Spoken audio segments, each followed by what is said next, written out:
America की दादागिरी भारत समेत दुनिया भर पर भारी पड़ रही है। ईरान के फोर्डो, नतांज और इस्फहान परमाणु ठिकानों पर बंकर बस्टर बमों से हमला किया गया। जो जानकारी मिल रही है उसके मुताबिक अमेरिका ने फोर्डो में परमाणु ठिकाने पर 1 दर्जन बंकर बस्टर बम गिराने के लिए 6 B-2 बॉम्बर्स का इस्तेमाल किया। ट्रंप ने बाकायदा सोशल मीडिया पर कहा कि प्राइमरी साइट फोर्डो पर बमों को पूरा पेलोड गिरा दिया गया। सबसे बड़ी बात है कि अमेरिका के इस हमले का असर भारत और पाकिस्तान पर ज्यादा पड़ेगा। ईरान पर तो पड़ ही रहा है और इसकी वजह है मध्य एशिया से आने वाली वो हवाएं जो पूरे भारतीय उपमहाद्वीप को प्रभावित करती हैं। हालांकि इस युद्ध में अभी परमाणु ठिकानों से किसी तरह के रेडियो एक्टिव लीक की खबरें तो नहीं आ रही हैं, मगर युद्ध के दौरान कभी ऐसी नौबत आती है तो यह भारतीय उपमहाद्वीप समेत पूरी दुनिया में तबाही ला सकती हैं। तो आइए जानते हैं क्या हैं ये हवाएं जो चेरनोबिल त्रासदी या फुकुशिमा हादसे जैसी खतरनाक हो सकती हैं। आज पावर प्ले में इसी की बात होगी। दिनेश मिश्र मेरे साथ हैं, nabharatimes.com के हमारे सहयोगी। दिनेश जी, साफ तौर पर IAEA ने भी कह दिया है कि भाई किसी तरह का रेडियो एक्टिव वहां पर लीकेज की अभी खबरें नहीं आ रही हैं। तीनों साइट्स जहां पर ये हमला अमेरिका की तरफ से किया गया, अमेरिका कह रहा है सटीक हमले हुए हैं, ईरान कह रहा है कि हमने पहले से अपना सारा माल वहां से हटा लिया था। अभी के हिसाब से रेडियो एक्टिव लीकेज नहीं हुई है, लेकिन अगर रेडियो एक्टिव लीकेज होती है भविष्य में कभी ईरान में, तो भारत पर इसका क्या असर पड़ेगा, किन किन राज्यों में असर पड़ेगा? देखिए, सबसे ज़्यादा जो असर पड़ने वाला है वो ये कि जो जेट स्ट्रीम बहती है, जो 20,000 से 50,000 फीट की ऊंचाई पर जेट स्ट्रीम, मतलब हवाओं का नाम है। वेस्टर्लीज विंड उनको बोलते हैं। आप उसको आम भाषा में पछुआ हवाएं चलती मतलब जो जेट स्ट्रीम है वो पछुआ हवाएं हमारे। अभी जैसे आपने गर्मी में देखा होगा कि पछुआ हवाएं नहीं चलती, तो इससे उमस ज्यादा लगती। जब वो चलती हैं तो क्या कहते हैं कि पानी को सुखा देती, मतलब पसीने को सुखा देती, आम आदमी को राहत मिलती है। तो वो ये हवाएं जैसे ठंड में भी चलती हैं और भीषण गर्मी में भी चलती हैं, और दोनों ही स्थितियों में। और इनके साथ एक खास वो प्रॉपर्टी है कि ये हवाएं अपने साथ कुछ भी, जैसे कोई भी पार्टिकल हो गया, कुछ भी चीज़ हो गई, तो वो अपने साथ लेके चलती है जी। तो अब कहा यह जा रहा है कि जैसे दिल्ली यूनिवर्सिटी में इसके एनवायरमेंटल साइंस के एक्सपर्ट हैं डॉक्टर सना रहमान, हमने उनसे बात की इस विषय पे, तो उन्होंने कहा कि जैसे अभी तक जैसे जो चेरनोबिल त्रासदी थी, तो चेरनोबिल में उस दौरान जब ये घटना उजागर हुई थी तो लोगों ने इसे माना था कि मामूली घटना है और इससे बहुत बड़ा। मैं थोड़ा सा चाहूंगा दर्शकों की जानकारी के लिए, आप चेरनोबिल हादसा जो हुआ था संयुक्त रशिया में, USSR में, जो 84 में हुआ था, जो आज की तारीख में यूक्रेन में है, थोड़ा सा उसके बारे में बता दीजिए। हाँ, तो उसमें भी लीकेज हुए थे, रेडियो एक्टिव लीकेज हुए थे। और उसमें शुरुआत में ये कहा गया कि कुछ नहीं होने वाला। हाँ, ज़्यादा कुछ नहीं है, बहुत दिक्कत नहीं है। तो लेकिन वो लीकेज हुए और उसका असर इतना ज़्यादा रहा कि इन्हीं जेट स्ट्रीम जो हवाएं थी, इन्हीं जेट स्ट्रीम हवाओं पे सवार होके जो रेडियो एक्टिव पार्टिकल थे, वो पूरे यूरोप में उन्होंने मतलब पूरे यूरोप को परेशान किया, और लोग थायराइड कैंसर से पीड़ित पाए गए। आज भी वहाँ थायराइड कैंसर से पीड़ित लोग मिलते हैं। तो ये स्थिति यहाँ पर भी हो सकती है। जी। तो मतलब ये लॉन्ग ड्यूरेशन, क्योंकि रेडियो एक्टिव जो पार्टिकल्स होते हैं वो ख़त्म नहीं होते, और जैसे जैसे उनकी ड्यूरेशन बढ़ती है वो मजबूत हो जाते हैं और ख़तरनाक होते जाते हैं। तो लॉन्ग टर्म में ज़्यादा इफेक्ट नहीं। तो ईरान की और भारत की दूरी हज़ारों किलोमीटर की है, हाँ, 2700-2800 किलोमीटर। तो वहाँ से ये हवाएं क्या भारत के जो अपना पूर्वी जो पश्चिमी राज्य हैं वहाँ तक बहाकर वो लेकर आ सकती हैं? हाँ, बिल्कुल। ये हर साल होता है। ये जो मानसून मध्य एशिया से जो हवाएं उठती हैं, क्योंकि जब हवाएं गर्म होती हैं तो ऊपर की ओर उठती हैं, और फिर जो है वो फिर इधर से पश्चिम से पूर्व की ओर चलती हैं। तो ये इसीलिए इनको पछुआ हवाएं बोला जाता है, पश्चिम से पूर्व की ओर चलने।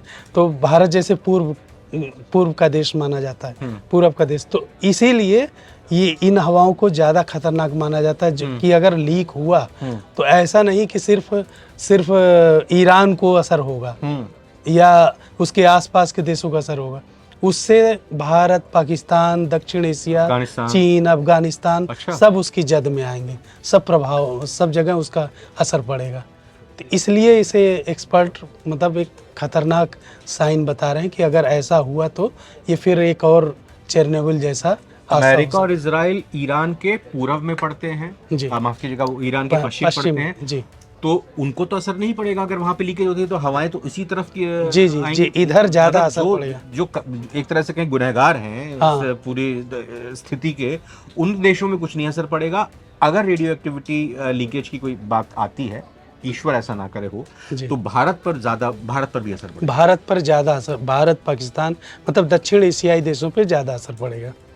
किस तरह का असर पड़ सकता है, क्या क्या होता है? वही जैसे थायराइड कैंसर हो गया, स्किन कैंसर हो गए, फिर और भी जैसे मतलब आप समझिए कि जो स्किन से रिलेटेड डिजीज है या फिर कोई वाइटल पार्ट है वो श्रिंक कर जाना, गर्भ में बच्चों का जैसे आप देखेंगे कि कोई अपंग विकलांग बच्चे पैदा होना पैदाइशी रूप से, तो जैसा आपने वहाँ जापान वगैरह में देखा, तो ऐसे ही चीज़ें सामने निकल के आती हैं अरसे बाद। भारत के पंजाब, हरियाणा, दिल्ली एनसीआर इलाका, राजस्थान, उत्तर प्रदेश, बिहार और जो हिमालय वाला क्षेत्र है, वहां पर ये ज्यादा आशंका है कि ये खतरा बढ़ सकता है। जी जी। क्या कहना है इस पर एक्सपर्ट का? इस पर रोका तो नहीं जा सकता इसको? नहीं, इसको रोका नहीं जा सकता, लेकिन इस पे ये कहा जा रहा है कि भारत को भी पुरजोर कोशिश करनी चाहिए। हाँ। हालांकि भारत ने, जैसे मोदी ने ही बात किया है, पीएम मोदी ने ईरान के जो राष्ट्रपति हैं उनसे भी बात की, और भारत की वैसे भी कोशिश है कि उस क्षेत्र में शांति हो। हाँ। क्योंकि युद्ध किसी भी स्थिति में, जैसे अगर हम इसको छोड़ दें, पर्यावरणीय जो चिंताएं हैं उनको छोड़ दें, तो बाकी और भी चीज़ों से भारत को काफ़ी नुकसान हो सकता है। लेकिन दिनेश जी, एक बात ये कही गई, जैसा मैंने शुरुआत में भी बोला, कि आईएए ने कहा है कोई लीकेज नहीं हुई है, अमेरिका ने कहा हमने सब कुछ बर्बाद करके रख दिया है, ईरान ने कहा है कि हमने पहले ही सामान को शिफ्ट कर दिया है।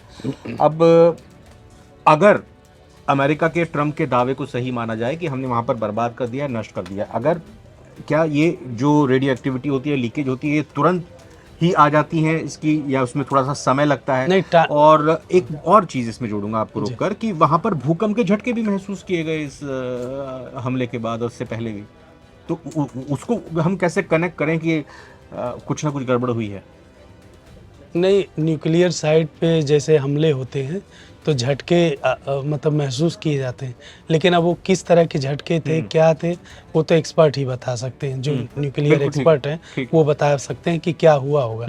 जैसे कई बार क्या होता है कि शुरुआत में, जैसे आपको एक उदाहरण बताएं, भोपाल गैस त्रासदी थी 84 में हुई थी, उसको कितना लोगों ने मामूली बताया था कि कुछ नहीं है, ऐसा है वैसा है, मामूली है, कुछ लोग मरे थे शहर में, लेकिन बाद में क्या हुआ, उसकी तस्वीरें आज भी, मतलब उसकी भयावहता आज भी नजर आती कि कैसे कैसे लोग पैदा हुए, क्या स्थिति।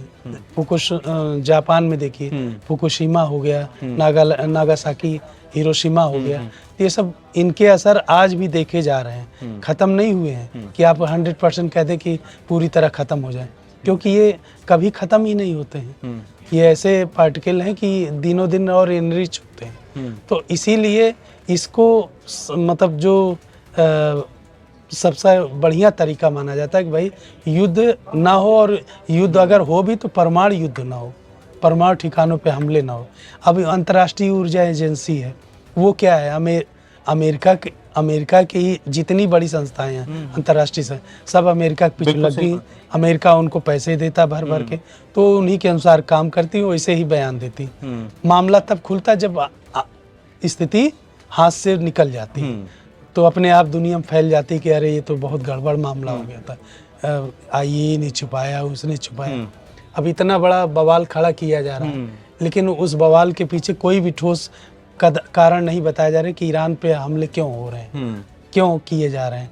हर कोई, ये आपने भी बचपन से सुना होगा, हमने भी सुना होगा कि ईरान परमाणु हथियार बना रहा है, उसकी कोशिश में लगा है, जुगत लगा है, लेकिन आज तक आप देखिए ईरान का ऐसा कोई कदम बताइए कि वो लगा हो कि नहीं। अब वही बात है ना, कौन देश बोल रहे हैं इनको कि ईरान लगा हुआ है? अमेरिका बोल रहा है, इजराइल बोल रहा है, क्या इनके पास परमाणु बम नहीं है? इनके पास खुद भी है। फिर तो वही चीज अपने पास रख के दूसरों से कह रहे हैं कि आप मत रखिए। बहरहाल इस वीडियो का मकसद किसी भी तरह से डर का माहौल बनाना नहीं था, आपको खौफ में लाना नहीं था। इसका मकसद साफ तौर पर यही था और यही है कि इस वीडियो से आपको जानकारी मिले ताकि पता चल सके कि जो ईरान में परमाणु ठिकानों पर अगर ऐसी स्थिति बनती है, रेडियो एक्टिविटी लीकेज की कोई बात होती है, तो फिर उसका असर सिर्फ और सिर्फ जिस क्षेत्र में वो परमाणु केंद्र है, परमाणु सेंटर है, वहाँ पर ही उसका असर नहीं होगा, वहाँ के ही लोग प्रभावित नहीं होंगे, बल्कि इसका असर ईरान के आसपास आने वाले देश जिनके बॉर्डर भी सटे हुए हैं और जो